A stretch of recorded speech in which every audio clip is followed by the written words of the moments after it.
મારું નામ નવીનચંદ્ર રમણલાલ શાહ. મને આજથી લગભગ 30-25 વર્ષ પહેલા ટ્રાઇજેનિક ન્યુરાઇઝરનો રોગ થયો. એટલે આ મગજના બધા સ્નાયુઓ ખેંચાય અને મને ઝાટકા વાગતા હતા અને હું કંઈ ખાઈ શકું નહીં, પી શકું નહીં, પાણી ઝાટકા વાગે, ખાવું ઝાટકા વાગે. પછી મેં ડાક્ટરે બતાવ્યું તો ડાક્ટરે મને ન્યુરોસર્જન પાસે મોકલ્યો.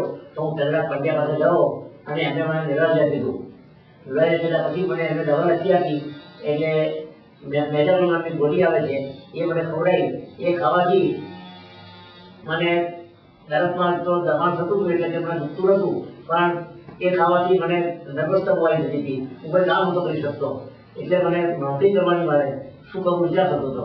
એ દરમિયાનમાં મારે મુકેશજી પાઘડી સાથે થોડો સંબંધ થયેલો. એમને વાત કરી તો મને કહે કે હવે દવા છે પણ બહુ લાંબો ટાઈમ કરવી પડશે. તો કેટલો ટાઈમ? મને કે 3.5 થી 4 વર્ષ કરવી પડશે. તો કઈ વધુ કરીશું આપણે. અને એ દવા ચાલુ કરી અને લગભગ 1 વર્ષમાં મને ધીમે ધીમે પેટ થોડા મળ્યો. અને પછી મેં જે મેજર ખાતો હતો એ 3 ગોળીની 2 ગોળી કરી નાખી.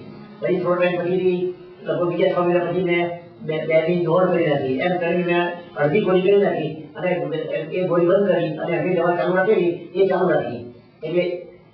એટલે મને પછીથી બિલકુલ આરામ થઈ ગયો લગભગ 4 વર્ષે.